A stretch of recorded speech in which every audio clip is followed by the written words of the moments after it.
Welcome back to A320 Knowledge, your trusted source for Airbus expertise. Today, we're continuing to dive into the buttons and switches on the overhead panel. The A320 has hundreds of different buttons and switches, and we'll be tackling each of them section by section. Today, we'll be finishing off the left-hand side of the overhead panel. This will include the flight controls, ADIRS, cockpit door, and ELT panels. The flight control panel consists of a portion of the primary flight control computers, ELAC-1, SEC-1, and FAC-1. The remaining computers are located on the right-hand side of the overhead panel. The associated flight control computer is engaged when the lights are extinguished. When a push button is set to off, the respective computer is turned off, and its functions are either lost or picked up by another computer. A fault light illuminates when a computer failure is detected or during the computer's power-up test, which lasts for approximately 8 seconds. This test occurs for each flight control computer upon electrical power application or after an electrical transient interruption. The fault light extinguishes when off is selected or at the completion of a satisfactory power-up test. A computer can be reset by turning it off then on. Next is the ADIRS panel. The Air Data Inertial Reference System consists of 3 identical Air Data Inertial Reference Units. Each ADIRU combines an Air Data Reference (ADR) system with a Laser Gyro Inertial Reference (IR) system in a single unit. The ADR provides barometric altitude, airspeed, Mach number, angle of attack, temperature, and overspeed warnings. The IR provides attitude, flight path vector, heading, track, acceleration, vertical speed, ground speed, and aircraft position. The IR provides an inertial position input to the FMGCs for navigation computations. ADIRU 1 and 2 supply their on-side systems. ADIRU 3 is a hot spare in case of failure. To initiate a full alignment, the ADIRS switch on the overhead panel is set from the off position to the nav position. The selector should be turned to nav in the order of 1, 2, and then 3. A fast align of the ADIRS can be achieved by selecting all 3 of the ADIRS switches to off, then back to nav within 5 seconds. At the beginning of the alignment, a test is performed to see whether the batteries can power the ADIRS. This is displayed via the amber on-bat light at the top of the panel. If one or more of the ADIRUs are running on battery power, on-bat will display constantly. The on-bat light does not come on in the case of a fast alignment. IR1, 2, and 3, as well as ADR1, 2, and 3 can be turned off using the corresponding push button. A steady fault on the IR push buttons indicates a total IRU failure, whereby attitude and heading are not recoverable. A flashing fault on the IR push buttons indicates a partial IRU failure, whereby attitude and heading may be recoverable. In this case, the ADIRS switch can be moved to the AT position to retain the attitude and heading data only.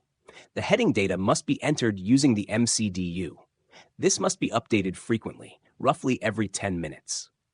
If the ADIRS switch is set from nav to AT or nav to off during flight, nav mode will be inoperable for the remainder of the flight.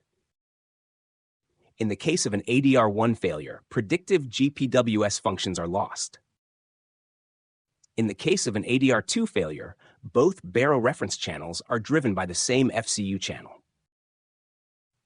The loss of 2 ADRs will result in the aircraft being placed into alternate law. In the case of an ADR1 plus 3 failure specifically, the loss of the landing gear safety valve occurs. This means a gravity gear extension is necessary. This is not covered by the ECAM. In the case of an ADR 1 plus 2 plus 3 fault, ADIRS 1 remains on battery until electrical power is restored, whilst ADIRS 2 and 3 remain on battery for only 5 minutes. In this scenario, the backup speed scale is introduced below flight level 250. Its speed scale is based on angle of attack data and altitude is based on GPS data. Above the ADIRS panel is the PA and cockpit door video panel. The PA indication is not a push button. It illuminates when the PA is being conducted from either the flight deck or the cabin, including pre-recorded announcements. The cockpit door video push button can be set to off to manually turn off the power for the cockpit door surveillance system. The cockpit door panel is located at the uppermost part of the overhead panel near the circuit breakers. The strike lights indicate the status of the 3 locking latches. When the lights are off, it indicates the locking latches are operative.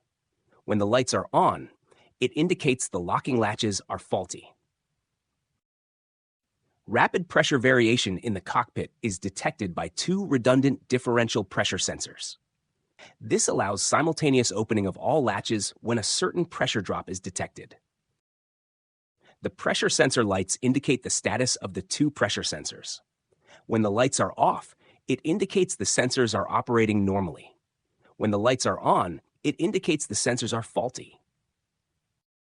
The emergency locator transmitter, ELT, is mounted in the back of the aircraft and is designed to be triggered upon impact or may be manually activated using the remote switch and control panel indicator in the cockpit.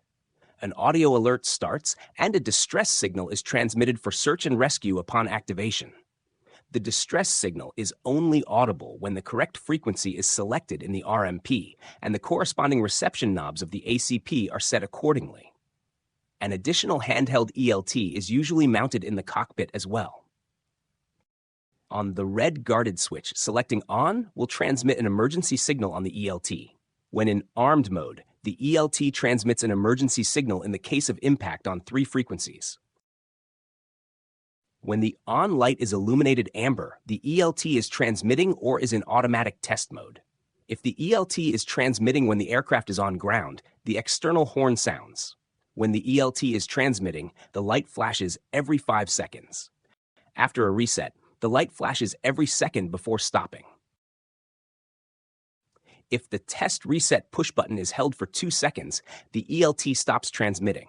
If held for 10 seconds, the ELT starts an automatic test. If the ELT is unduly triggered while in armed mode, for example, due to a hard landing, hold the test reset position for 2 seconds to reset the ELT and stop the signal. Thanks for tuning in to part 3 of this bite-sized tutorial on the overhead panel.